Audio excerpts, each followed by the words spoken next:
எல்லா வானிலை மாற்றங்களுக்கும் பெஸ்டா இருக்கும் இந்த ரூபிலெக்ஸ் பெயிண்ட்ஸ். வர்ணம் பூசுவதற்கு மட்டுமல்ல, உங்கள் வீட்டை பாதுகாக்கவும் Rubilex paints.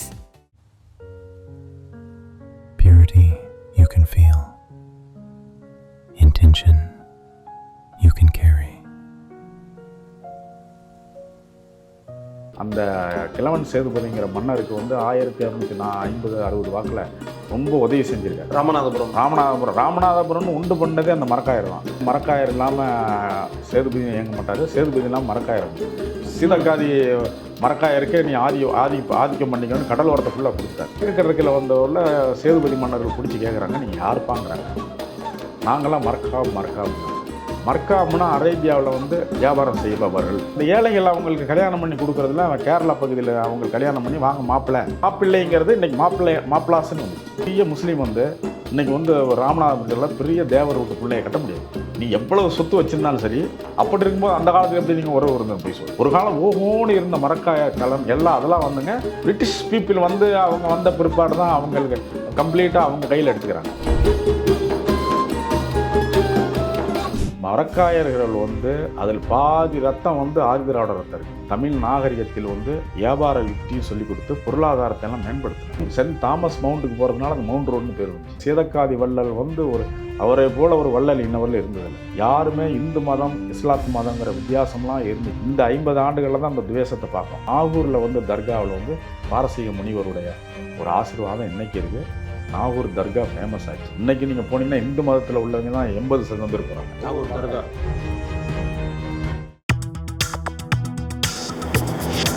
Delivering smiles all around the professional careers. Reach us to reach them. ஆகாயம் நேயர்களுக்கு வணக்கம். நம்ம கூட இப்போ பேராசிரியர் முதுமுனைவர் திரு ராமச்சந்திரன் அவர்கள் இருக்காங்க. கொஞ்சம் வரலாறு பேச போகிறோம். நாம காயல்பட்டினம், அதுக்கப்புறம் அப்படியே அந்த கோஸ்டல் லைனில் இறங்கி வந்தீங்க அப்படின்னா பல்வேறு பகுதிகளில் இஸ்லாமிய கிராமங்கள் இருக்கும். இப்போ அவங்களுக்கும் பறையர் சமூகத்துக்கும், அதாவது தமிழ் சமூகத்தினுடைய மூத்த குடி சமூகமாக அறியப்படக்கூடிய பறையர் சமூகத்துக்கும் வரலாற்று தொடர்பு இருக்கா? என்ன மாதிரியான தொடர்பு? தமிழர் வரலாற்றில் இது எவ்வளோ முக்கியத்துவம் பெறுது அப்படின்ற பல்வேறு விஷயங்கள் இன்றைக்கி பேச போகிறோம். வணக்கம் சார். வணக்கம் சார். உங்களுடைய வரலாறு சார்ந்த பல்வேறு பதிவுகளை நம்ம மக்கள் பார்த்துருக்குறாங்க. ஆகாயம் தமிழ் சேனலுக்கு நீங்கள் பேசுகிறதுக்கு ரொம்ப நன்றி. தமிழ் சமூகத்தினுடைய ரொம்ப முக்கியமான ஆதி சமூகமாக கருதப்படக்கூடிய பறையர் சமூகம், இன்னொரு பக்கம் வந்து இஸ்லாமியர்கள், அதிலேயே மரக்காயர்கள், அந்த மாதிரி கடலோர கிராமங்கள் வாழக்கூடிய மக்கள். இவங்க 2 பேரினுடைய வரலாறு என்ன? வரலாற்றில் இவங்க எங்கே சந்திக்கிறாங்க? அது ஒரு அருமையான வரலாறுங்க. இது யாரும் வெளியில் எடுத்து சொல்ல முடியாத ஒரு வரலாறாக அப்படி இன்னையவரில் இருந்து போச்சு. மரக்காயர்கள் யார் அப்படின்னு சொல்லி அது ஒரு வரலாற்றில் பதிவு இல்லை அதிகமாக. ஒன்லி சீதக்காதி மரக்காயர்னு ஒருத்தர் மட்டும்தான், சீதக்காதிங்கிறவர் மட்டும் அந்த கிழவன் சேதுபதிங்கிற மன்னருக்கு வந்து 1650-60 வாக்கில் ரொம்ப உதவி செஞ்சுருக்காரு. ராமநாதபுரம்னு உண்டு பண்ணதே அந்த மரக்காயர் தான். ஓகே. அதுக்கு முன்னாடி போகலூர்னு ஒரு ஊர் இருந்தது. அங்கே தான் வந்து அந்த சேதுபதி மன்னர்கள்லாம் ஆண்டாங்க. இந்த கிழவன் சேதுபதிங்கிற மன்னனுக்கு வந்து படைக்கு உதவியெல்லாம் செஞ்சதுனால சீதக்காதி மரக்காயருங்கிற ஒரு அண்ணன் தம்பியுமே ரொம்ப க்ளோஸ் ஆகிடுறாங்க. எதுவுமே மரக்காயர் இல்லாமல் சேதுபதி இயங்க மாட்டார், சேதுபதி இல்லாமல் மரக்காயருங்க. அதனால வந்து கிழக்கு சீமையை ஃபுல்லாகவே உங்களுக்கு இவருக்கே கொடுத்துட்டாரு. சீதக்காதி மரக்காயருக்கே நீ ஆதிக்கம் பண்ணிக்கணும்னு கடல் ஓரத்தை ஃபுல்லாக கொடுத்துட்டாரு. அப்போ தான் ட்ரேடு, அந்த வியாபாரம் வளருது. நீங்கள் இவங்க எல்லாம் வந்து என்னென்னு கேட்டிங்கன்னா 1645 நபிகள் நாயகம் இறந்துறார். கிறிஸ்து பிறப்பதற்கு பின்னால் 645 நபிகள் நாயகம் இறந்துறார். நபிகள் நாயகங்கள் இறந்த உடனே அங்கே பெரிய ஒரு அரேபியா நாடுகள், அண்டை நாடுகள்லாம் வந்து இஸ்லாத்து நல்லா பரவி இருக்க காலம். ஏன்னா நபிகள் நாயகம் வந்து ப்ராஃபெட் வந்து தூதராக வராரு, தூதராக வராரு. அப்படியே அவருடைய சொற்பொழிவு அதில் வந்து எல்லாம் இதாகி குர்ஆன் வந்து ஒரு நல்ல ஒரு வழிபாட்டு புத்தகமாக மாறுது. அப்போ வந்து நல்லா மாறி இருக்கும்போது, பக்தியானவர்கள் நிறையா இருக்கும்போது, இந்த ஒரு 1200 வாக்கில் வந்து பின்னாளில் வந்து மன்னர்களும் வந்து மதம் வந்து மன்னரோடு தான் இருக்கணும், மன்னர் தான் அதுக்கு அதிபதியாக இருப்பார் அப்படிங்கிற மாதிரி ஒரு சூழ்நிலையை கொண்டு வராங்க. ஓகே. ஞானிகள் வந்து எங்களுக்கு யாரும் இல்லை, அல்லாஹ் ஒருவரே. அல்லாஹ்னாவே உங்களுக்கு எல்லையற்றவன் பொருள், அவர் ஒருத்தர் தான் எங்களுக்கு. இடையில் உள்ள மனிதர்களை நாங்கள் மதிக்க மாட்டோம் அப்படின்னு சொல்லி வந்து என்ன பண்ணுறாங்க, அவங்களே 2ஆக பிரிகிறாங்க. அப்போ வந்து இறைவன் மட்டும்தான் மன்னரை மதிக்க மாட்டேன்னு சொன்ன ஒரு நிறைய ஞானிகளை வந்து கொஞ்சம் அரசு துன்புறுத்தலுக்கு வராங்க. அப்போ என்ன பண்ணுறாங்க, நீங்கள் 1200 1300 இந்த ஆண்டுகளில், அந்த 200-300 ஆண்டுகளில் எல்லாரும் வந்து ஏற்கனவே வந்து உங்களுக்கு அரேபியாவுக்கும் நமக்கு இந்தியாவுக்கும் வாணிப தொடர்பு ரொம்ப அருமையாக இருக்குது. அந்த காலகட்டம் 3000 ஆண்டுகளாக இருக்குது. அதுதான் ஒரு ஆச்சரியமான ஆச்சரியம். 3000 ஆண்டுகளாக வந்து ரோமாபுரியோட தொடர்பில் இருந்திருக்கான். பைபிளில் வர்ற அகஸ்டஸ் சாலமன்கிற மன்னர்கள் காலத்திலேயே நம்ம ஊர் வியாபாரிகள் வந்து அங்கே வியாபாரம் பண்ணியிருக்கான். எந்த இன்ஜின் இல்லை, ஒன்றும் இல்லை, பாய்மர கப்பல்லையே போய் அதில் போய் வியாபாரம் செஞ்சதில் அரபு நாட்டுக்கும் நமக்கும் வந்து என்னென்னு கேட்டிங்கன்னா, அதில் வந்து இந்த இஸ்லாமியர்கள் கொஞ்சம் ஒரு மாதிரி கூப்பிட்டேன்னு தான் சொல்லுவோம். இவங்க தான் வந்து 1000 ஆண்டுகளாக வந்து ஸ்பைஸ் வந்து அந்த எப்படிலாம் பட்டை, லவங்கம், ஏலக்காய், கிராம்பு, வாசனை திரவியங்கள்லாம் நம்ம அரபு நாட்டுக்கு மக்கள் தான் கொடுத்துருந்தோம். இங்கேருந்து நம்ம அங்கே கொடுப்போம். அங்கே இருக்கிற மற்ற இதெல்லாம் ரோமாபுரி தங்கம், மற்ற முக்கியமான பொருள்கள்லாம் அவங்க வந்து வாசனை திரவியங்கள்லாம் அவங்க செஞ்சு கொடுப்பாங்க. நம்ம அந்த வாசனை பொருள்களை கொடுத்து அனுப்பின பாருங்கள். இந்த அரேபியர்கள் வந்து டர்க்கியில் அங்காராவில் தான் சந்தை, அந்த காலத்தில் பொது சந்தையில் விற்கும்போது அங்கேருந்து மேலை நாடுகள் யூரோப்பியன்ஸ் வந்து வாங்க வருவான் சந்தையில். இப்போ மிளகு, பெப்பரு, பட்டை, லவங்கம், ஜாதிபத்திரி அனைத்து வாசனை பொருளும் வாங்க வந்தவன் இந்த மிளகுக்கு அடிமையாயிட்டான். அந்த மிளகும் போட்டு அந்த இப்போ ரா மட்டனாக சாப்பிட்டு ரா மீட் சாப்பிட்டுக்கிட்டு இருந்தவனுக்கு இந்த மிளகு பொடியை கொஞ்சம் போட்டு சுருக்குன்னு சாப்பிட்டவொன்னே இதுக்கு அடிமையாயிட்டான். கொஞ்சமாக அடிமையானவொன்னே யூரோப்பியன் மன்னர்கள் வந்து இந்த பாய் எங்கேருந்து விற்கிறாங்க கண்டுபிடின்னு சொல்லி ஒன்றுன்னா டச்சுக்காரர்கள் வர்றான். டச்சுக்காரில் வந்து அப்படியே மிளகை கண்டுபிடிச்சி இந்தியாவை பிடிச்சிடறான். டச்சுக்காரர்கள் எங்கேருந்துடா பிடிக்கிறான் அப்படின்னு சொல்லி அவன் டச்சு விலை நிர்ணயம், மிளகுக்கு விலை நிர்ணயம் வந்து டச்சுக்காரில் ஆகிறான்.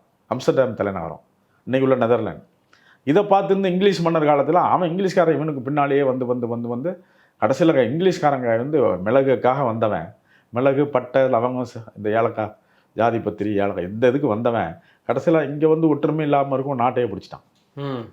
இதற்கு முன்னாடியே அரேபியர்கள் வந்து இங்கே வந்து நம்ம வாணிபம் பண்ணிட்டு இருக்கோம் பாருங்கள். அப்போ வந்து இந்த அரபு மன்னர்களுக்கு எதிர்ப்பாக இருக்கவங்க இந்த நாட்டில் வேண்டாம், இனிமேல் நம்ம அல்லாஹ் ஒருவரே, நம்ம ஒரு ஒரு ஞான பூமிக்கு போயிடலாம் அப்படின்னு அவர்கள் தெரிவு பண்ணது வந்து நம்ம இந்தியாவை, தமிழகத்தை. அந்த காலத்தில் தமிழகம்னு பேர். தமிழகத்துக்கு வந்து மேற்கு கடற்கரையிலையும் இறங்குறாங்க, கிழக்கு கடற்கரையிலையும் இறங்குறாங்க. சுற்றில வியாபாரம் அவங்களுக்கு. அதனால் வந்து உங்களுக்கு வந்து இஸ்லாமியர் வந்து இறங்குறாங்க. இஸ்லாமியர் இறங்கின உடனே மேலைக்கடலில் வந்து இறங்கினவங்க எல்லாம் வந்து அந்த பக்கம் வந்து ஓரமாக கடல் ஓரத்துலேயே மன்னர்களை வச்சு உதவியோடு போய் செட்டில் ஆகுறாங்க. கிழக்கு கடற்கரையில் வந்தவரில் சேதுபதி மன்னர்கள் பிடிச்சி கேட்குறாங்க, நீங்கள் யாருப்பாங்கிறாங்க. நாங்களாம் மர்காபுங்கிறாங்க. மர்காப்னா அரேபியாவில் வந்து கடல் மரக்கட்டுதல், மரக்கலன் வியாபாரம் செய்பவர்கள். அதோட ரூட் வேர்டும் அது மரக்காப்ங்கிற வேர்டு ரூட் இருக்கு அங்கே. அரபில் வந்து மரக்காப் அப்படின்னா மரக்கலன்களை வைத்து வியாபாரம் செய்பவர்கள். அப்போ மரம்ங்கிறது தமிழினுடைய வேர்டு. அப்போ தமிழ்ல இருந்து தான் அந்த மரக்கலன்கள் கட்டுதல், வியாபாரம் செய்தல் என்ன அப்படிங்கிறத வந்து அங்கே வந்து அரேபியர்கள் தெரிஞ்சிருக்காங்க.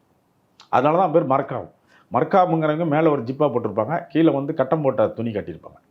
அவங்களுடைய யூனிஃபார்ம் ட்ரெஸ்ஸே தான். மேலே வந்து இஸ்லாத்துக்கு உள்ள குல்லா போட்டிருப்பாங்க, ஃபுல்லாக தாடி வச்சுருப்பாங்க, ஜிப்பா போட்டிருப்பாங்க, முழங்காலுக்கு மேலே வேட்டி கட்டமாக போட்ட வேட்டி கட்டி, அதான் இப்போ லுங்கின்னு மாறிடுச்சு. அது வந்து மர்காபுங்கிற அந்த இனம் இன்னைக்கு போனீங்கன்னா அந்த இனங்களுக்கு அங்கே வந்து இந்த லுங்கி டைப் தான் மர்காப் தான். அப்படி வந்த மர்காப் வந்து இவங்க வந்து உடனே யாருப்பான்னு சேதுபதி மன்னர்கள் பிடிச்சி கேட்குறாங்க. அப்போ நாங்கள் மர்காப்பு, நாங்கள் சும்மா ஆண்டவர் வேண்டோம், இங்கே செட்டில் ஆகிக்கிறோம் அப்படின்னு. நீங்கள் எதுவும் செட்டில் ஆகிக்கிங்கன்னு பர்மிஷன் கொடுக்குறாங்க. அப்போ அவங்க வந்து தனியாக ஆம்பளைங்க மட்டும்தான் வராங்க. இங்கே தான் பிரச்சனை வருது. மேற்கு கடற்கரையில் வந்த ஆம்பளையாக வந்தவன், அங்கேருந்து ஜென்ஸாக வந்தவங்க இங்கேயும் ஜென்ஸாக வர்றாங்க. மேற்கு கடற்கரையில் காலம் போக போக எத்தனை நாள் சும்மா இருக்க முடியும், உள்ளூர் மக்களை கல்யாணம் பண்ணிக்கிறாங்க. அவங்க அப்போ அந்த ஏழைகள் அவங்களுக்கு கல்யாணம் பண்ணி கொடுக்குறதுல கேரளா பகுதியில் அவங்களுக்கு கல்யாணம் பண்ணி வாங்க மாப்பிள்ளை நம்ம வீட்டு மாப்பிள்ளைன்னு மாப்பிள்ளைன்றது ஒரு அந்த மாப்பிள்ளைங்கிறது இன்னைக்கு மாப்பிளாஸ்ன்னு வந்துருச்சு. வேர்டு அப்படியே மருவி மாப்பிள்ளை முஸ்லீம் அன்னைக்கு மாப்பிளாஸ்ன்னு அந்த காஸ்டே மாப்பிளாஸ். ஆனால் எல்லாரும் வந்து ஆதி குடிகளை கல்யாணம் பண்ணிக்கிறாங்க. அங்கே உள்ள தாழ்த்தப்பட்ட இனம் இல்லைனா மிகவும் பிற்படுத்தப்பட்டவர்கள். ஏன்னா அவங்களுக்கு உயர் வர்க்க ஜாதிக்காரர்கள் எவ்வளோதான் இருந்தாலும் ஒரு மாட்டுக்கறி சாப்பிட்ற ஒரு துலுக்கர்களுக்கு பொண்ணு தர மாட்டாங்க. ஏன்னா அவங்களுக்கு பெரிய பலகீனம் வந்து வெளியிலேருந்து வந்திருக்காங்க, மாட்டிறைச்சி உண்பவர்கள், அவருடைய இயற்கை பழக்கம் அது. ஆனால் இங்கே வந்து இந்து சாஸ்திரம் வந்து மாட்டிறைச்சை கண்டாவே ஆகாது. அப்போ யார் எங்கே போகிறது அப்படிங்கும்போது தாழ்த்தப்பட்ட இனங்கிற இன்னைக்கு உள்ள பட்டியலின மக்கள் வந்து அவர்களும் மாட்டு இறைச்சி சாப்பிடுகிறவர்கள். அவங்க பாய் நான் இருக்கேன் உங்களுக்கு அப்படின்னு சொன்னோன்னா வா அப்படின்னு சொல்லி அவங்களுக்கு நட்பு உண்டாயிருது, கொடுக்குறது வாங்குறதுக்கு உண்டாயிருது, பெண்களை கட்டிக்கிறாங்க. மேற்கு கடற்கரையில் கிழக்கு கடற்கரையிலையும் அதே தான் நடந்துச்சு. ஆனால் என்னன்னு கேட்டால் இங்கே வரலாற்றில் வந்து அதை யாரும் பண்ணலை. மேற்கு கடற்கரையில் பொண்ணு கொடுத்துக்கிட்டாங்க, பொண்ணு எடுத்துக்கிட்டாங்க. அவர் இங்கே வந்து கிழக்கே வந்து பெண் கொடுத்தவர்கள் வந்து பெண்ணை கொடுத்துட்டு மாப்பிள்ளைன்னு சொல்லலை. நாங்களும் உங்களோடய வந்தோம். அந்த சாதி முழுவதும் ஆதி திராவிடர் அனைவரும் வந்து மரக்காயரெல்லாம் மாறிட்டாங்க. நம்பிக்கையை மாற்றி நம்பிக்கை ஏன்னு கேட்டீங்க, மூட நம்பிக்கை இங்கேயும் மூட நம்பிக்கை இருக்குது. அப்புறம் நம்மளை வந்து வெளியிலேருந்து வந்து வெள்ளை வெள்ளையர்னு ஒரு பாய் வராரு, நம்மளை உறவு கொண்டாடுறாரு, நம்மளோட தொட்டு பேசுகிறாரு, மதம் மாறினவுடனே நம்மளோட ஒன்றா ஒரே பிளேட்டில் சாப்பிட்றாரு. இதே புனிதமடான வந்து கிழக்கு கடற்கரையில் உள்ள அத்தனை ஆதி திராவிட மக்களும் வந்து உங்களுக்கு வரலாற்றில் இன்னைக்கு பதிவு இல்லை. ஓகே, வரலாற்று பதிவு இல்லாமல் ஆதி திராவிட மக்கள், பட்டியலின மக்கள், மிகவும் பிற்படுத்தப்பட்ட மக்கள், இவங்கெல்லாம் வந்து அப்படியே இஸ்லாத்துக்கு போகிறாங்க. அதனால தான் கிழக்கு கடற்கரை ஃபுல்லாக பார்த்தீங்கன்னா பட்டியலின மக்கள் கம்மியாக இருப்பாங்க. அதுக்கு காரணம் வந்து எல்லாமே மரக்காயர் இனமாக மாறியாச்சு. ஆனால் மரக்காயர்கள் இந்த வரலாறு அவங்க வந்து ஏதோ அவங்க அச்சத்தினாலேயோ இல்லை ஒரு இதனாலேயோ வெளியே சொல்ல மாட்டாங்க. கிழவன் சேதுபதி மன்னர் வந்து ஆட்சிக்கு வந்த காலத்தில் சீதக்காதி மரக்கார க்ளோஸாக இருந்ததுனால இன்றைக்கி வந்து உள்ள பெரிய முஸ்லீம்களாம் என்ன பண்ணுவாங்க, நாங்களும் தேவர்களும் சொந்தக்காரங்கன்னு பித்தலாட்டம் பண்ணுவாங்க. எந்த தேவரும்னு இன்றைக்கி வேணால் நீங்கள் பெரிய முஸ்லீம் வந்து இன்றைக்கி வந்து ராமநாதபுரத்தில் பெரிய தேவர் விட்டு பிள்ளையை கட்ட முடியாது. நீங்கள் எவ்வளவு சொத்து வச்சுருந்தாலும் சரி அந்த பொண்ணை நீங்கள் கட்ட முடியாது. அப்படி இருக்கும்போது அந்த காலத்தில் எப்படி நீங்கள் உறவு இருந்தது போய் சொல்லுவோம். அன்ற காலத்தில் மக்கள் ஏழை மக்களோடு மரக்காயர்கள் ஒன்று சேர்ந்து அப்புறம் மரக்காயர்கள் வந்து இனம் பெருகினவுடனே ஆனால் தமிழை மறக்கலை. அரேபியாவிலேருந்து வந்தாலும் அரபிக் மொழியிலேருந்து இங்கே வந்தாலும் தமிழ் தான் அவங்களுக்கு பெரிய மூத்த மொழி ஆகிடுது. அவங்களுக்கு அரேபியா தெரியாமல் போயிடுது. தமிழையும் வந்து ஆனால் அவங்க பழக்க வழக்கம் முறை இடது பக்கம் வந்து எழுதி போகிறாங்க. அரபிக் ஃபார்ம்லேயே எழுதுவாங்க. ஓகே, நம்ம வலது பக்கமாக இருந்து எழுத மாட்டாங்க. மரக்காயர்களோட ஒரு 300 வருடம் அந்த பழக்கம் இருந்தது. அப்புறம் வந்து ஆங்கிலேயர்லாம் வந்து இங்கிலீஷ் வந்து வலது பக்கம் இருந்து எழுதுனுங்கிற பழக்கம் வந்த பிற்பாடு அவர்கள் பழக்கத்தையும் மாற்றிக்கொள்கிறார்கள். ஒரு காலத்தில் வந்து மரக்காயர்கள் வந்து நம்ம தமிழையே இடது பக்கம் இருந்து வலது பக்கமாக இருந்தால் இடது பக்கமாக எழுதுனாங்க. அந்த அரபிக் ஆக்சன்பாங்க. அரபிக் மாதிரியே எழுதிய பழகிறது. அப்புறம் நம்ம ஊர் பெண்களெல்லாம் கட்டி கொண்டோன்னா நம்மளோட எந்த பெண்கள் தானே அது அங்கே போனவுடனே அந்த சூட சாம்பிராணி பழக்கம் போகாதுல்ல. அதனால தூப வர்க்கம் காமிக்கிறது துவா பண்ணும்போது அதெல்லாம் போய் அப்புறம் பாய்ங்க வந்து தான் சாம்பிராணி அடித்தா நல்லா இருக்குங்கிற அளவுக்கு இன்றைக்கி ஆகிட்டோம். இந்த பழக்கம் வந்து இந்து விஷயத்துலேருந்து அங்கே டிரான்சிட் ஆகுது. பழக்க வழக்கங்கள் வந்து உங்களுக்கு பெண்கள்லாம் வந்துடுறாங்களோ உள்ள பெண்கள் ஆதிக்கம் வரும்பொழுது அவர் இயற்கையிலேயே நமக்கு தாய் தானே பெருசு. நமக்கு தாய் வந்தோடனே தாய் பேச்சு தானே கேட்போம். மேட்ரியார்கியல் எஸ் நமக்கு உள்ள அந்த வந்து மெட்டர்னல் லீனியேஜ் தான் இருக்கும். இதுக்கு பேர் மெட்டர்னல் லீனியேஜ்பாங்க. அவங்க தாய் வழி தடம். அதில் வரும்பொழுது நமக்கு தூபம் போடுறது, எல்லாம் போடுறது, விளக்கு வைக்கிறது, அப்புறம் கொடி கம்பம் ஏற்றுது கோயிலுக்கு. இதெல்லாம் வந்து ஒரு தென்னாட்டிலேயே வந்து ஒரு புதுமையான இஸ்லாத்து உண்டாகுது. அதுக்கெல்லாம் மரக்காயர்கள் தான் பொறுப்பு. உலக நாடுகள்லேருந்து இது வேற மாதிரி நீங்கள் பார்த்தீங்கன்னா வேற மாதிரி இருக்கும். அப்புறம் இங்கேருந்து தான் வந்து அரேபியர்களுக்கு தூப வர்க்கம்லாம் போகுது. அங்கே நீங்கள் பால் சாம்பிராணி, குங்குலிகம், இது பால் சாம்பிராணிங்கிறது உங்களுக்கு குழந்தைகளுக்கு கொடுக்குறது. அது கொஞ்சம் பால் சாம்பிராணி அடிச்சிங்கன்னா மூக்கில் சளியே பிடிக்காது. அந்த இப்போல்லாம் பால் சாம்பிராணி எடுக்கிறது இல்லை. மரம்லாம் குறைஞ்சி போச்சு. அந்த மரம்லாம் ஏன்னா இனங்கள்லாம் அழிஞ்சிருச்சு. மேற்கு தொடர்ச்சி மாவட்டம் மட்டும்தான் இருக்குது, வேறு எங்கேயும் அப்படி இல்லைன்னா ஜாவாவில் இருக்குது. இந்த 2 பகுதி தான் உலகத்தில் வந்து அந்த பால் சாம்பிராணி இருக்குது. அந்த காலத்தில் பால் சாம்பிராணி, குங்குலிகங்கிற கருப்பு சாம்பிராணி வந்து கோயில்களுக்கு மாஸ்கில் அது வந்து பாக்டீரியா வைரஸ்லாம் அடிச்சிடும். அதனால தான் தூபம் போடுறது. உங்களுக்கு வியாதி இல்லாமல் கும்பல் கூடுறோம் இல்லையா, கும்பல் கூடுறதுக்கு இந்த குங்குலியம் புகையை அடிச்சிட்டோம்னா பாக்டீரியா வைரஸ்லாம் வராது. அதற்காக வந்து ஆதி தமிழர்களுடைய கண்டுபிடிப்பு இங்கே உள்ள பொருள் தான் அது. பின்னாளில் வந்து அங்கே போனாலும் இன்னைய வரலும் அது மறக்கலை. எல்லாரும் மக்கள் தூபம் வர்க்கம் பண்ணுறாங்க. அது மரக்காயர்கள்ட்ட தான் முத இங்கேருந்து தான் போகுது. எல்லாம் 1640 1640 வந்து சையத் ஜாதியர்னு ஒருத்தருக்கார். சையத் ஜாதிங்கிற ஒரு பெரிய மரக்காயர் என்ன பண்ணுறாரு, நூற்றுக்கணக்கான மரக்கலங்கள் வச்சுருக்காரு. அட் ஏ டைமில் போய் கடான்னா இன்னைக்கு மலேசியாவில் இருக்குது. அதான் கடாரம். அது கெடா முன்னாடி இன்னைக்கு கடாரங்கிறது இன்னைக்கு கடாரம் அப்படிங்கிறது கெடா. இன்றைக்கும் கெடா துறைமுகம் தான் அது இருக்குது. உங்களுக்கு இந்தோனேசியா இருக்குது. எல்லா இடத்துக்கும் போயிட்டு கம்போடியா வரணும். இந்த சையத் ஜாதியர் தான் வந்து பெரிய மரக்காயர், இருக்கிறதுலே பெரிய மரக்காயர். அவருக்கு இன்னொரு பட்டப்பேர் இருக்குது, பெரிய தம்பி மரக்காயர்னு பேர். ஓகே, உள்ளூரில் வந்து ராமநாதபுரம் சேதுபதி பூமியில் வந்து பெரிய தம்பி இருக்கா, மரக்காயர் இருக்காருன்னு மரக்காயர் தான் பேர் சொல்ல மாட்டாங்க. ஏன்னா பெரிய உங்களுக்கு பெரிய தனவான்கள் எல்லாரும் கிழக்கு கடற்கரை எல்லாம் ரிச் ஆகிடுது. மேற்கு கடற்கரை எல்லாம் வியாபாரத்தில் வந்து இஸ்லாத்து மக்கள் தான் உயர இருக்காங்க. அப்புறம் அவங்க தான் குதிரைப்படையில் வந்து அதில் ராவுத்தர்னு ஒரு குரூப் இருக்குது. அவங்க வெள்ளை குதிரை வியாபாரம் பண்ணுவாங்க. வெள்ளை குதிரையில் கொண்டு வந்து இங்கே வந்து வியாபாரம் பண்ணுறது பெரிய ப்ரெஸ்டீஜ். BMW மாதிரி. வெள்ளை குதிரை ஓட்டுறதுக்குன்னு ஒரு தனி ராஜ குதிரைன்னா வெள்ளையாக இருக்கும். மற்ற குதிரை சிவப்பாக இருக்கும், ப்ரௌனாக இருக்கும். ராஜ குதிரை வெண் குதிரைனா வந்து ராஜா தான் வச்சிருக்க முடியும். இல்லைன்னா ராஜ பரம்பரை தான் வச்சுருக்க முடியும். இப்படி தான் இருந்தது. அதெல்லாம் கொண்டு வந்து சேர்த்தவரும் நம்முடைய மரக்காயர். குதிரைக்குனே தனி கப்பல். அதில் அரேபியாவிலேருந்து அங்கே போய் எல்லாம் வெள்ளை குதிரையாக வாங்கி வச்சு இங்கே வெள்ளை குதிரை வியாபாரம் பண்ணுறது, இந்தியாவுக்குள்ள ஜமீன்களுக்கெல்லாம் வெள்ளை குதிரை வியாபாரம் எல்லாம் வந்து நம்மளுடைய மரக்காயர்கள் மரக்காயர்கள் தான். ஆதியில் வந்து இந்த சையத் ஜாதியரை மட்டும்தான் இங்கிலீஷ்காரன் வந்து ஜார்ஜ் போர்ட்டில் என்னை சென்னை கோட்டைக்கு வாங்க அப்படின்னு சொல்லி 1670 வெள்ளைக்காரர்களுக்கு ஈக்குவலாக மற்ற யாருக்கும் சீட் போட மாட்டாங்க. அந்த ஜார்ஜ் போர்ட்டில் கவர்னருக்கு முன்னாடி யாரும் நின்று தான் பேசணும். தமிழ் வியாபாரிகள்லாம் இவ்வளோ பேர் இருக்காங்கல்ல, எல்லாம் வந்து உங்களுக்கு பெரிய ஒரு வேட்டி, அங்கி மாதிரி சட்டை, ஒரு தலப்பா, கடுக்கம் போட்டிருப்பான் அந்த காலத்தில். இதுதான் காஸ்டியூம் அந்த காலத்தில். யாராக இருந்தாலும் கவர்னர் முன்னாடி பிரபுன்னு போய் கையில் கட்டி தான் அவர் சேம்பரில் பேசிட்டு வெளியே வரலாம். எவ்வளோ பெரிய ஜாம்பவானையும் கவர்னர்கள் வந்து அந்த மாதிரி பண்ணி வச்சுருந்தான். முதலில் வரலாற்றில் சையத் ஜாதிங்கிற பெரிய தம்பி மரக்காயருக்கு தான் முதலில் இருக்கை வழங்கப்பட்டது. ஓகே. வரலாறில் வந்து முதலில் வந்து வெள்ளைக்காரன் மதித்தது ஒரு மரக்காயரை. இங்கே உள்ள எந்த முதலியோ எந்த பிள்ளைமாரையோ எந்த வியாபாரிகளையோ செட்டியார்களையோ அவன் கணக்குலேயே எடுத்துக்கல. முதல் மதித்தது, ஏன்னா அவ்வளவு நாணயம். அதனால் அவனோட அக்ரிமெண்ட் போட்டுக்கிறாங்க. கிழக்கு வாணிகம் எல்லாம் நீங்கள் பார்த்துங்க, எங்களுக்கு இவ்வளோ லாபம் கொடுங்க அப்படின்னு ஈஸ்ட் இந்தியா கம்பெனி வந்து அவங்களோட ஒப்பந்தம் போட்டுக்கிறது இந்த பெரிய தம்பி மரக்காயர்கிட்ட தான். அப்புறம் அடுத்து அவங்க தம்பியை வந்து மாமுன் நயினார்னு வந்து அவர் தான் பர்மனண்ட்டாக சென்னையில் வந்து இங்கே குடியேறாங்க. அங்கே கீழக்கரையில் இருந்துட்டு அப்புறம் சென்னைக்கு இங்கே வந்து மாமுன் மரக்காயர் காலத்தில் இங்கே வந்து கம்ப்ளீட்லாக கீழக்கரை ஃபுல்லாகவே மரக்காயர்கள் ஆதிக்கத்துக்கு வந்துருக்கு. ஒரு காலம் ஓஹோன்னு இருந்த மரக்காயர் கலன் எல்லாம் அதெல்லாம் வந்துங்க பிரிட்டிஷ் பீப்புள் வந்து அவங்க வந்த பிற்பாடு தான் அவங்களுக்கு கம்ப்ளீட்டாக அவங்க கையில் எடுத்துக்கிறாங்க. அப்புறம் டச்சுக்காரெல்லாம் அழிக்கப்படுறாங்க, பிரிட்டிஷ் ஏகாதிபத்தியத்துக்கு வந்துடுது, துறைமுகம்லாம் இங்கிலீஷ்காரர்களுக்கு வந்துடுது. எப்படி இருந்தாலும் மரக்காயர்கள் அவரோட தொழிலுக்கு ஆங்கிலேயர்களுக்கு வேண்டிய கிஸ்தியை கட்டிட்டு வரி கிஸ்தினா வரியை கட்டிட்டு அவங்க எல்லாருமே திறம்பட இருந்தாங்க. அதனால் வந்து கிழக்கு கடற்கரை பகுதியில் உள்ள மக்கள் வந்து மரக்காயர்கள் வந்து அதில் பாதி ரத்தம் வந்து ஆதிதிராவிட ரத்தம் இருக்குது. அந்த சொல்ல மறுக்கிறார்கள் நேவரணும். அதுக்கு இப்போ நீங்கள் பரிணாமத்தில் வந்து நீங்கள் வந்து செக் பண்ணிங்கன்னா டிஎன்ஏவில் எல்லோரும் மாட்டிக்குவாங்க. டிஎன்ஏவை செக் பண்ணிங்கன்னா எல்லாம் மாட்டுவாங்க.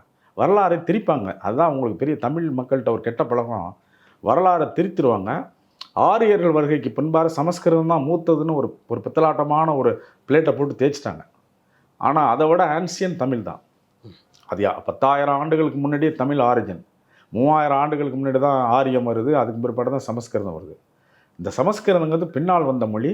கொஞ்சம் இம்ப்ரூவ்டு லாங்குவேஜ். அதாவது என்கிட்ட கசடத பரன்னு இருக்கும் வல்லினம்னு. அதை வந்து ஒரு கா தான் இருக்கும், அது இடத்துக்கு தாமே மாறும். காக்கா அப்படிமே. அதே காகம் ஒரு கா வந்து பல விதமாக மாறும். அது நேட்டிவ் ஸ்பீக்கர்ஸுக்கு தெரியும். ஆமாம், எந்த இடத்துல எதோ யூஸ் பண்ணி நேட்டிவ் பீப்புளுக்கு அழகாக தெரியும். அதான் நீங்கள் சொன்னதான். ஆனால் இது படிக்கும்போது தான் அது ஸ்பெல் ஆகும். ஆனால் இதை வந்து அவங்க வந்து 4-5 காவாக மாற்றுறாங்க. க க க அப்படின்னு எல்லாம் மாற்றுறாங்க. ச ச ச ஷா அப்படிலாம் வருது. அப்போ அவங்களுக்கு எக்ஸ்பேண்ட் பண்ண உடனே அது ஒரு மாடர்னைஸ் லாங்குவேஜ். ஓகே. நான் சமஸ்கிருதங்கிறது ஒரு இம்ப்ரூவ்டு, கொஞ்சம் சயின்டிஃபிக்கலி இம்ப்ரூவ்டு லாங்குவேஜ். ப்ரோட்டோடைப் வந்து என்னுடைய ஆதி அம்பாசடர் வந்து என் தமிழ். இது இப்போ BMW அப்படி தான் வச்சுக்கலாம் கணக்கில். தமிழ் விட சமஸ்கிருதம் மூத்த மொழிங்கிறது ஒரு பெரிய பித்தலாட்டம். அது இன்றைய வரலும் இல்லை. ராபர்ட் கால்டுவெல்னு தூத்துக்குடியில் இருந்தார். அவர் வந்து தான் இது அவங்களுக்கு இதுக்கு சம்மந்தமே இல்லையா, தமிழ் அது வேறு ரூட், இதுக்கு மூலம் வேறு, தமிழ் செப்பரேட்டு மூலம் அப்படின்னு சொல்கிறார்.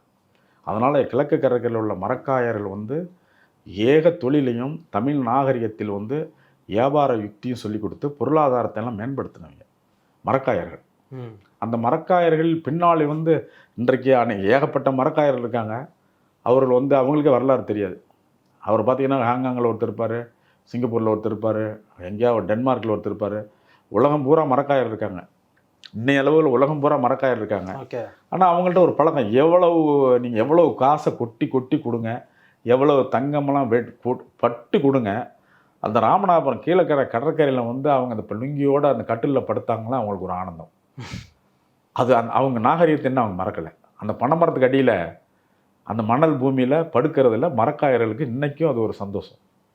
எந்த மரக்காயரையும் போய் கேளுங்க, எப்பா நான் ஊருக்கு போய் கீழக்கரையில் போய் மணல் பூமியில் படுத்தா நல்லாயிருக்கு அப்படிங்கிற மாதிரி தான் இருக்குது மரக்காயர்கள். உலகம் பூரா சுற்றி வருவாங்க, எவ்வளவு பணம் இருக்கோ எல்லாம் இருக்குது. ஆனால் இன்னைய வரணும் கிழக்கு கடற்கரையில் உள்ள அந்த மரக்காயரை வந்து தங்களுடைய பண்பாடும் நாகரிகத்தையும் அப்படியே வச்சுருக்காங்க. என்னென்னா வரலாற்றில் வந்து உண்மையை வெளியே சொல்லலாம் அவங்க. அதனால் வந்து அது மட்டும் இல்லை, ஜாதி பேதங்கள் வந்து ஒழிஞ்சது வந்து மரக்காயர்களும் ஆங்கிலேயர்களும் வந்த பிற்பாடு தான். இவர்கள் வந்தவுடனே இவங்களுக்கு பீஃப் வேணும், ஆங்கிலேயர்களும் பீஃப் வேணும், மரக்காயர்களுக்கும் பீஃப் வேணும். உணவு தானே. இங்கே ஒட்டகம் இல்லை, ஒட்டக கதைக்கு சப்ஸ்டியூட் வந்து மாட்டுக்கறி தான். மாட்டு இறைச்சி சாப்பிட்ணும். மாட்டு இறைச்சியை கையாள முடியாது. அன்னைய தேதிக்கு இந்தியாவில் சமயம் வந்து ரிலீஜியஸ் ஸ்ட்ரிக்ட்னா அவ்வளவு ஸ்ட்ரிக்ட் இருந்தது. அதனால தான் அந்த மாட்டுக்கறி தின்பவர்கள்லாம் தீண்டத்தகாதவர்னு ஒதுக்கி வச்சுருந்தான். ஓகே. மாட்டு இறைச்சி திங்கணும்னா மாட்டு இறைச்சியிலேருந்து அந்த தோல் எடுத்தால் தான் மிருதங்கம். அந்த மிருதங்கத்தை ஜிம் ஜிம் ஜிம்னு அடிச்சுக்குவான் கோயிலில். ஆனால் அந்த தோலை கொடுத்துட்டு அதில் உள்ளதை சாப்பிட்டுட்டான். அவன் செஞ்ச பாவது. அதனால் அவனை வந்து உங்களுக்கு ஒரு பட்டியல் இனமுகள் தாழ்த்தப்பட்டவங்க என்னென்னமோ போய் சொல்லி பின்னாளில் ஒரு அழிவுக்கு காரணமாயிடுச்சு. அந்த சாதி மத பேதங்கள் இந்தியாவில் இருந்ததுனால தான் இன்ன வரலும் பொருளாதாரத்தை இந்தியா எந்திரிக்க முடியல. அரசியல்வாதிகள் இன்றைக்கி வந்தாங்கன்னா ஓட்டு வங்கிக்கு மாற்றுறாங்க. எல்லோரும் ஓட்டு வங்கி மாற்றுறது, மற்ற இதில் வந்து பொருளாதாரத்தை நம்ம இன்னும் பின்னடைவில் இருக்கோம். ஆனால் மரக்காயர்களும் ஆங்கிலேயர்களும் வந்து தான் நாங்கள் உங்களை தொடரோம், நீ என் பொண்ணை கட்டிக்க, நாளைக்கு காலையில் என் நடுவூட்டில் வந்து சாப்பிடு அப்படின்னு சொன்னது வந்து இஸ்லாத்து. கிறிஸ்டானியட் வந்து நான் என்னோட வா, உனக்கு கல்வியெல்லாம் நான் சொல்லித்தரேன் அப்படின்னு பார்த்தீங்கன்னா கல்வியை எல்லாம் கடுத்து தான் ஆங்கிலேயர்கள். ஆங்கிலேயர்கள் வந்து இங்கே தங்கின உடனே ஆங்கிலேயர்களுக்கு இந்திய மேலை நாட்டு உணவுப் பொருள் எல்லாம் கொடுக்கணும். அதுக்கு மவுண்ட் ரோடு இன்றைக்கி சொல்கிறேன் பாருங்கள், அது எல்லாம் மரக்காயர்கள்ட்ட தான் இருந்தது. ஓகே. வாலாஜா நவாபுங்கிற வாலாஜா நவாபுகிட்ட இருந்தோம். மரக்காயர்கள் தான் இந்த மவுண்ட் ரோடுன்னு இன்றைக்கி சொல்கிற அந்த பெரிய ரோடு இருக்குது பாருங்கள், அது சென்ட் தாமஸ் மவுண்ட்டுக்கு போகிறதுனால அது மவுண்ட் ரோடுன்னு பேர் வந்துச்சு. அந்த ரோடு ஃபுல்லாகவே 2 பக்கம் வந்து இஸ்லாமியர் தான் இருந்தாங்க. அந்த காலத்தில் இஸ்லாமியர் தான் வெள்ளைக்காரர்களுக்கு வேண்டிய உணவுப் பொருள், வெளிநாட்டு உணவு வேணும், ஃபாரின் ஸ்பைசஸ் சாப்பாடுக்கு இப்போலாம் அந்த ஊர் சாப்பாடு வேணும்ல, அதெல்லாம் கொண்டு வந்து கொடுத்தது. அந்த அப்புறம் உங்களுக்கு உணவு பதங்கள், மதுபானங்கள், ஆடை ஆபரணங்கள் எல்லாமே வந்து உங்களுக்கு ஒரு ஒரு ஒரு ஒரு இங்கிலீஷ் ஒரு குதிரைக்கு வந்து 22 கிலோ தோல் வேணும் அலங்கனம் பண்ண. ஒரு குதிரை அன்னைக்கு ராஜ குதிரை அலங்கனம் பண்ண 22 கிலோ தோல் வேணும். அவ்வளோ தோல் பதனிடும் தொழிலெலாம் வந்து குரோம்பேட்டைன்னு குரோம்னா சீல், குரோம்னா பெஸ்ட் லெதர்னு ஆங்கிலேயத்தில். அந்த குரோம் அப்படின்னுங்கிறது முகலாயர்கள் காலத்தில் அவங்க தான் வந்து குரோம்பேட்டையை வந்து ஜமால் முகமதுன்னு திருச்சிராப்பள்ளியில் காலேஜை நிறுவனார். அந்த ஜமால் முகமது பாய் தான் அந்த குரோம்பேட்டையில் வந்து பெரிய குரோம்பேட்டைன்னு மாறி அதில் வந்து தோல் இந்திய உலகம் பூரா தோல் வந்து குரோம்பேட்டையில் தான் போச்சு. இன்றைக்குமே குரோம்பேட்டை ஒரு பெரிய இல்லை, உலகம் முழுவதும் ஒரு 200 ஆண்டுகளுக்கு முன்னாடி தோல் முழுவதுமாக கொடுக்கப்பட்டது வந்து குரோம்பேட்டையில். பதனிடுறது, தோல் பதனிடுறதுல நம்பர் 1 அவங்க. ஏன்னா நம்மக்கிட்ட இருந்த கடுக்காய்ங்கிற ஒரு பொருள் வந்து தோல் பதனிடுதலுக்கு அருமையான ஒரு மருந்து. அதனால் ஆதி காலத்திலிருந்தே மக்கள் வந்து கடுக்காய் மூலமாக தோல் பதனிடுதல் வேலையில் நம்ம தமிழகம் முன்ன நின்றுச்சு. அதுக்கு இப்போ கடுக்காய் தான் முக்கியம். அந்த கடுக்காய் இங்கே தான் விளையும். அதை வந்து வைத்தியத்துக்கும் யூஸ் பண்ணுவாங்க. கடுக்காயில் தான் அந்த டேனின்னு சொல்கிற அந்த மூலப்பொருள் தான் அந்த தோலை வந்து பாய்சன் எடுக்கும். அதனால் டேனின்கெலாம் கடுக்காய் இருந்தனால நம்ம 1000 ஆண்டுகளாக இதாக இருந்ததில் அது இல்லை. இஸ்லாமியர்களுக்கு அது போகுது. இஸ்லாமியர்கள் வந்து அந்த தோல் அவர்களும் மாட்டிறைச்சி சாப்பிட்டு தோல் வியாபாரம் பண்ணுறதுல தலை சிறந்தவளாக இருந்தாங்க. தோலை பதப்படுத்தி அதை கிரேட் பண்ணும். அது கிரேடிங் இருக்குது.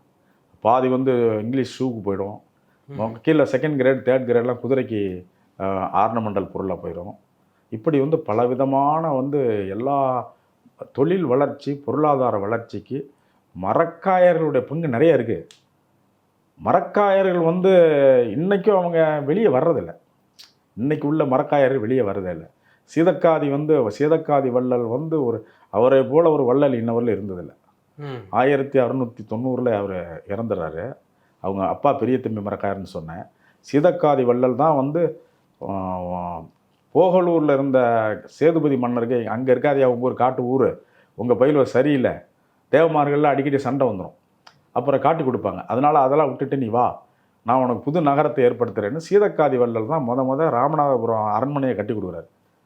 சேதுபதி இன்னைக்கு பந்தாவை பேசுவாங்க, அதை கட்டி கொடுத்தவர் சீதக்காதி வள்ளல். சீதக்காதி வள்ளல்ங்கிற மரக்காயர்கள் தான் ராமநாதபுரம் நகரம் உண்டாகுது. அப்புறம் கீழைக்கு உங்களுக்கு சேதுபதி மன்னர்களுக்கு உதவியாக வந்து கீழக்கரையில் வந்து அவர் கோயிலெலாம் எழுப்பும்போது சிவாலயமாய் கட்டுறாங்க. சீதக்காதி வள்ளல் காலத்தில் சிவாலயம் மாதிரியே ஒரு மாஸ்க். அது பின்னால் வந்தவங்க இப்போ உள்ள மக்கள்லாம் வந்து ஒரு இந்து கோயிலை வந்து மாற்றி விட்டார்கள் அப்படின்லாம் ஒரு பொய்யான பிரச்சனை செய்கிறாங்க. அன்பினால் பாண்டி நாட்டு கோயில்கள் மாதிரி இருக்கணும்னா அன்பால் வந்து உங்களுக்கு சீதக்காதி வள்ளல் கட்டினது.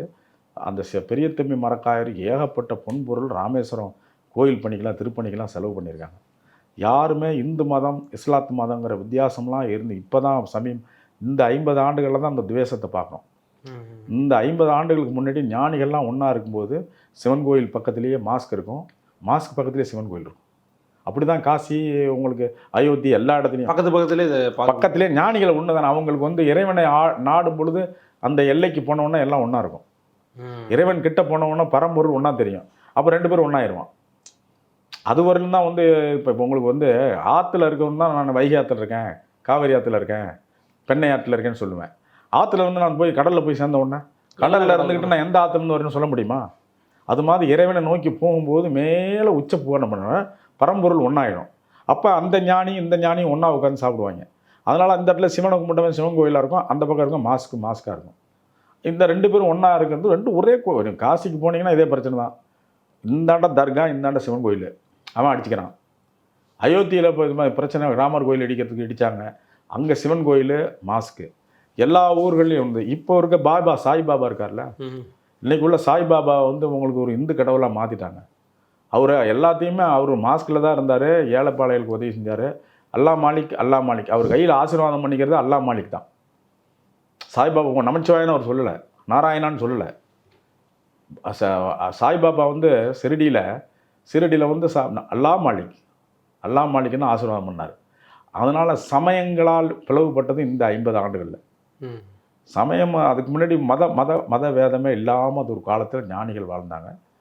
அப்படி வாழ்ந்து ஞானிகள் வாழும்போது தான் நாகூரில் வந்து தர்காவில் வந்து நாகூர் அந்த ஒரு முனிவர் வந்து அங்கே அடக்கமாகி நல்லது எல்லாருக்கும் நோய் நொடி நீங்கிறது, எல்லாம் போகிறது, பேய் பிசாசு விரட்டுறது எல்லாம் நாகூருக்கு போனீங்கன்னா அந்த ஊரில் போனால் அந்த அந்த பாரசீக முனிவருடைய ஒரு ஆசீர்வாதம் இன்றைக்கி இருக்குது.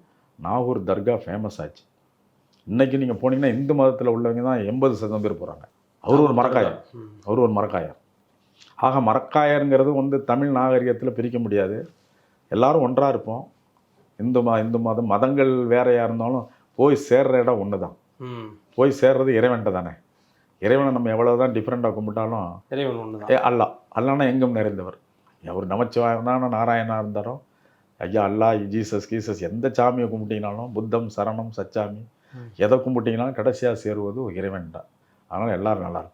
சரி, இப்போது இஸ்லாமியர்னு எடுத்துக்கிட்டால் மரக்காயர்னு சொல்கிறாங்க, சிலர் வந்து லப்பைன்னு சொல்கிறாங்க, ராவுத்தர்னு இருக்காங்க, இப்படி பல பிரிவுகள் இருக்குது. தொழில் பிரிவுகளுங்க. அதெல்லாம் தொழில் பிரிவு. ராவுன்னா அவங்க குதிரைக்கு மட்டும்தான் வந்தாங்க, அது மாதிரி இருந்தாங்க. அப்புறம் சியா சன்னின்னு இரண்டு இனங்கள் அங்கேருந்தே வந்தாங்க.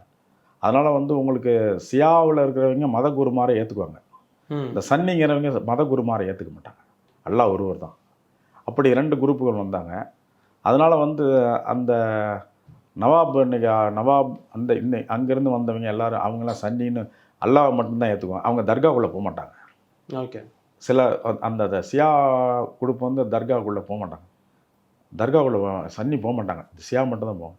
ஆக நீ என்னென்னு கேட்டால் அவங்களுக்குள்ள இனபேதம். அந்த இறைவனை கும்பிட்றேன் நான், இடையில தரகர் வேண்டாம்.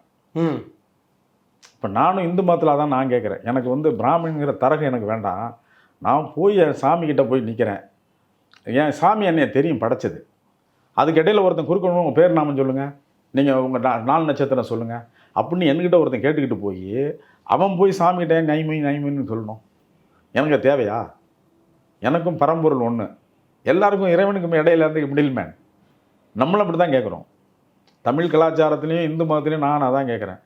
வர்ணாசிரமம் வேண்டாம். வர்ணம் எதுக்கு? எனக்கு இறைவன் படைத்தவருக்கு என்னை தெரியும்ல. கோயில் போகிறேன், அவனுக்கு என்னை தெரியலனா அப்புறம் அவன் தானே முட்டாள். என் சாமி என்னை படைத்தவனுக்கு என்னை தெரியலனா நான் எதுக்கு அவர்கிட்ட போய் பேர் நாமெல்லாம் சொல்லணும்? என் ஹிஸ்ட்ரி ஃபுல்லாக அவனுக்கு தான் தெரியுமில்ல.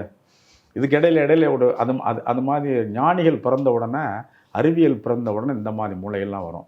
அப்படி வந்தவங்க தான் சன்னீஸ். அதனால் மத குருமார்கள் அந்த மத உலகத்தில் ஃபுல்லாகவே அவங்களுக்கு சர்ச்சில் போனீங்கன்னா ஏகப்பட்ட சர்ச் இருக்குது. இன்றைக்கி 2000 சர்ச் இருக்குது. அதனால் மதங்களால் பிளவுபடக்கூடாது. மதமால் கூடுமானவர்களும் எல்லாம் ஒன்றாகணும். அந்த பொருளோடு இருப்போம். மரக்காயர்களுடைய பங்கு நிறையா. அவங்களுடைய வரலாறை எழுதுறதுக்கு ஒரு ஆள் வேணும். மரக்காயர்களை எழுதணும். பாப்பா எழுதுவாங்க, இல்லைன்னா நம்ம எழுதலாம். ஓகே. உங்களுடைய நேரத்துக்கும் விரிவான கருத்துக்களுக்கு ரொம்ப நன்றி சார்.